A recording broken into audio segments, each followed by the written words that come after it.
السلام عليكم ورحمة الله وبركاته.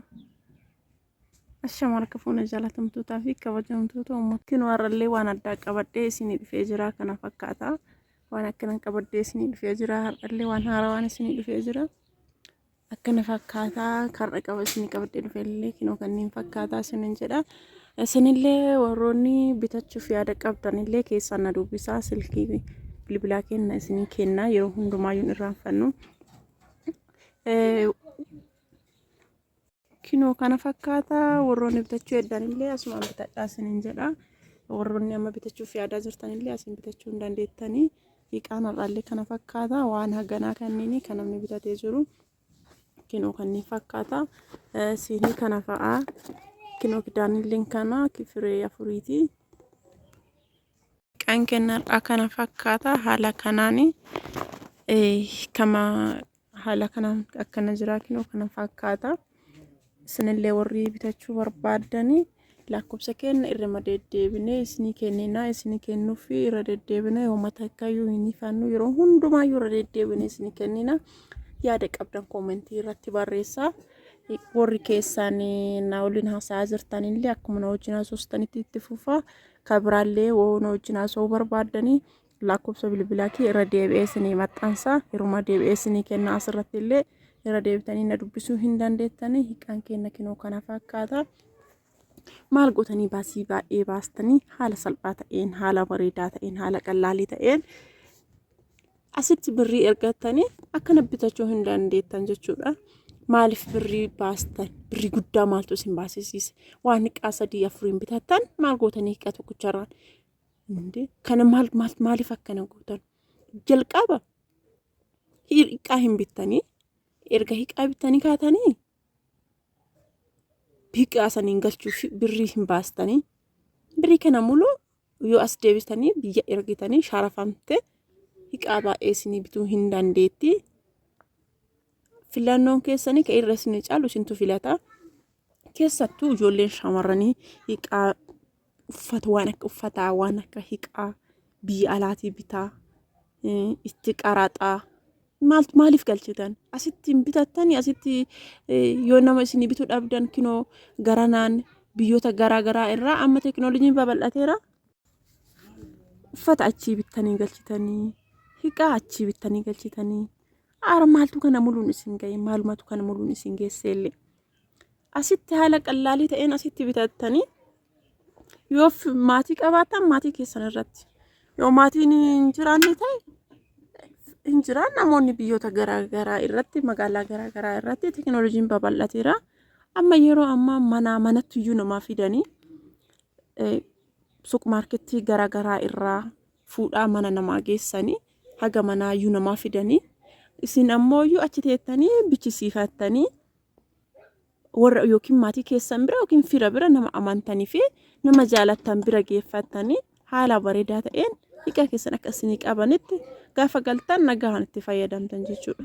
Haala kana fayyadamuu hin dandeettanii achi baasii sammuu itti baastanii akkas godhuurra namni hundamma jijjiirameera yeroo ammaa hiqa biyyaa bitanna jedhan.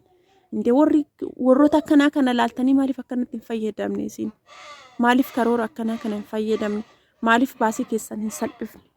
Birrii kana akka qallaalitti hin finne isin fuuraa keessan jeessitanii kan lubbuun isaa irra baate meeqatu jira lubbuun isaa kan itti baate meeqatu jira akkasitti baay'ee tokkotti miidhamtanii birrii kana fiddaa waan ta'eef birrii keessan gara hin taaneen maaliif bakkantan birrii keessan namarratti ergadhaa fira keessanirra ergadhaa warri firarra ergattan kun ammoo lakkoofsa bilbilaa isinii kenninaa amma namni hunduuyyuu yuutuubii fayyadama yuutuubii irratti hiqa akkanatti namni bitu Amaara ta'ee Oromoo ta'ee guutuun isaa hin jira jarra akkas ergattanii meeshaa keessan naannawa keessa amma fakkeenyaaf namoonni naannawa Shaashamannee jiraatan naannawa Asaasaa Kufalee Hadaabaa Dodolaa Boqqojjii Asallaa Saguree namni bootaa naannawa kanneen jiraatan anuu isinii geessuu hin danda'a naannawa akkanaa kanneen isinii geessaa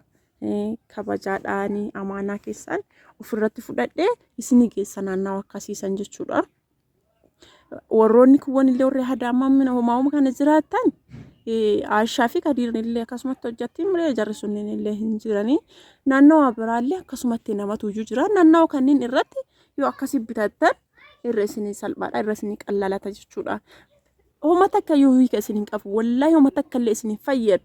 Ebel hiiqa akkanatti feetee galchitee biyya alaa teettee hiiqa akkana kana bitattee galte jechaan nama wallahi homa takka isin hin fayyadu.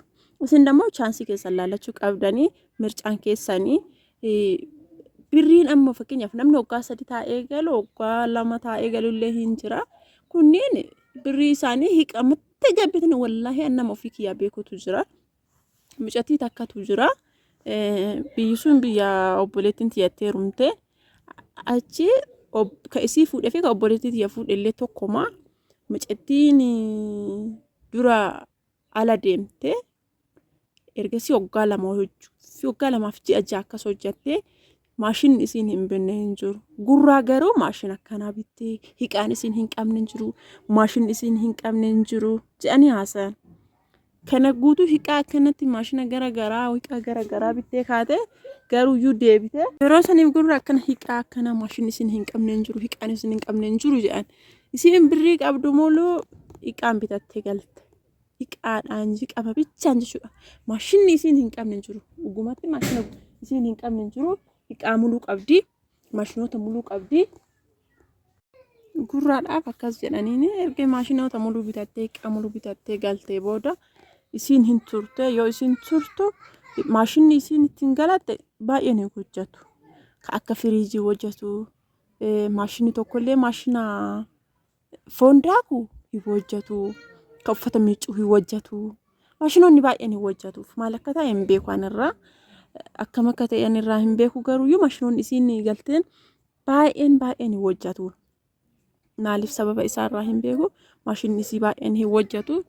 Sababa saniif jecha ka gurgurtee baay'ee isiin bakka amma ergasii haga galtee tutturte abbaa manaa qabdi isiin hojii hin qabdu abbaa manaatti hojjeta. Inni illee mana rifeensaa hojjeta.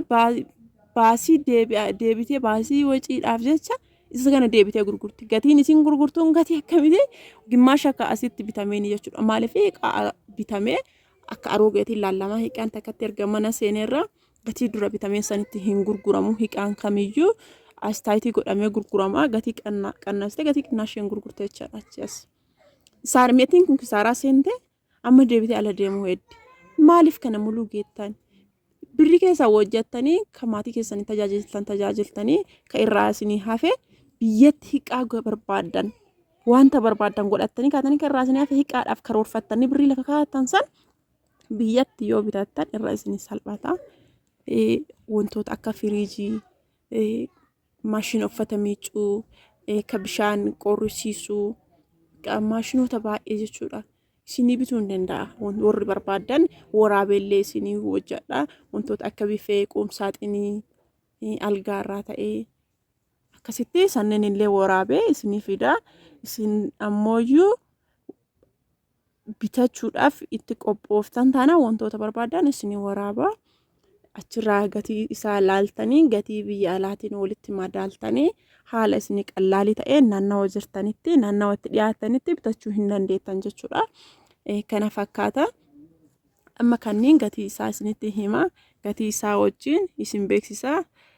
Tokkoffaan rakabootiidha. Rakabootiin kuni akkana jira. Kinoo kana fakkaata. Rakabootii kana namni 3 na ajajatee jira. Kana wajjin nama 3tu bitatee dura fedha kiyyaan bitee bakka namni hunduuyyuu achirra argee jaallatee bitate jechuudha. Nama 3 kana waliin nama 3tu bitatee rakabootii kana baay'ee jaallatanii jiranii baay'ee filataniiranii keessumaayyuu kararii warqaammaa kanaan baay'ee bareeda jechuudha.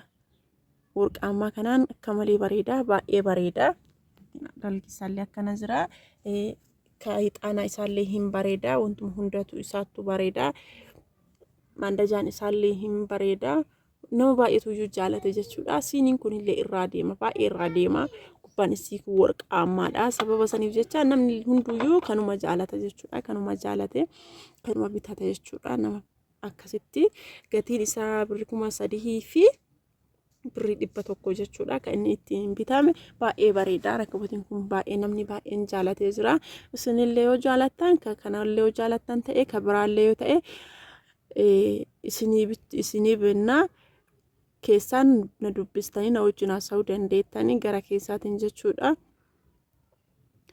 Inni biraa baatiraa daabbooti. Baatiraan daabboollee kaan namni baay'een hin barbaadu kanuma bitataa jiranii.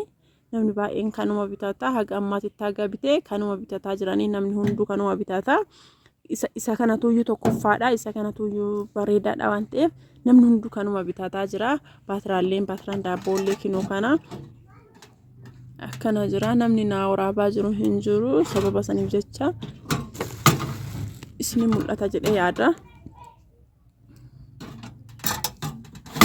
Kinoo sadi qaba. Nalxee wayitii baay'ee bareedaadha. Akkana fakkaata keessisaallee kinoo kana baay'ee bareedaadha isiniin jedha. Wanto yoo barbaadan as kana keessa jechuudha. Isuma kana keessatti isa kana keessa kanniin keessaa baastanii kidaaniin akkanaa kunniin ta'ee kakeekii hin jiru isa san bicha itti bitattanii kana keessatti akka barbaadanitti itti hojjechuu dandeettanii isuma san fuutanii as keessa galchitanii isuma san fuutanii as keessa galchitanii kana qofa irra keettanii fiddanii kanarra keettanii akkasitti hojjechuu dandeettanii wanta barbaadan waan isin barbaachisu guutuu itti hojjechuu dandeettanii. Inni kun waa baay'eedhaaf fayyada. Ammallee daabboo distii keessaa hojjetamu sanillee akkanuma achi keessa keettanii erga bishaatti wanni itti naqxanii booda keessa keettanii itti hojjetachuu dandeettanii. Dhabu kana guddadee dhiifama harka tokkoon kaameraa qabaara waan ta'eef achi keessa deebisuun isaa saniif kaameraan akkana nagalaa gara sonni ji'a jira. Baay'ee sababa saniif ta'uu danda'a. Asitti bitachuu hin dandeettanii warroonni barbaadanii keessaan kana fakkaataa. Inni biraa kidaanii feermuziiti. Kidaanii feermuzii kunillee kidaanii baay'ee mirxiidha. Kidaanii feermuzaa kunillee kidaanii mirxiidha. Kidaanii baay'ee filatamaati. Namni hunduu kanuma filata. Namni baay'een kana filata. Maaliif jennaaniin baay'een qorrisiisu kalaastikii sanirrallee kana wayi kanatu iyyuu mirxiidha. Baay'ee namni baay'een kana jaalata. Kana maraxata. Kidaanii mirxiidha. Namni baay'een kana filata. Kana jaalata waan ta'eef asii amma kidaaniin kun kidaanii baay'ee mirxiiti. Feermuziidha. Namni baay'een isa jaalata. Namni baay'een isa filatallee filannoon nama baay'ee isa waan feermuzii barbaadaniif jecha namni baay'een kana filata. Kana jaalata jechuudha. Isa biraa hiqaa biraallee viidiyoo biraallee waraabee jira. Namoonni barbaadan namni baay'een namarraa laalanii akkasii bitatanii wanta biraallee ofii keessanillee akka uumattanii hojjetataniif isinii waraaba. Inshaallah waraabee jira. Irra isinii hojjedha. Inni biraa immoo maashina juusiiti. Maashina juusii kinoo kana kamaga marsaa kana namni hedduutti deddeebi'ee kinoo kanuma jaalate. Namni baay'een kana jaalate bitate. Abbaa sadii kana. Inni biraa maxxabashaadha. Gatiin kanallee dhiifama narraa ta'aati. Gatii isaa isinitti hin himne. Gatiin maashina juusii kana 3,000 fi birrii 300. Gatiin kidaanii feermuzii sanii jechuudha birrii 4,000 fi 500.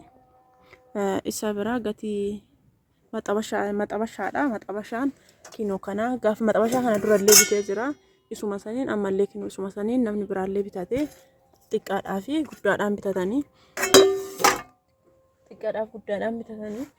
Gatiin isaa tokko 4,400 ka guddaa ka xiqqaa 1,000 jechuudha. Ka gubbarraa kuni inni biraa eelee buddeenaati.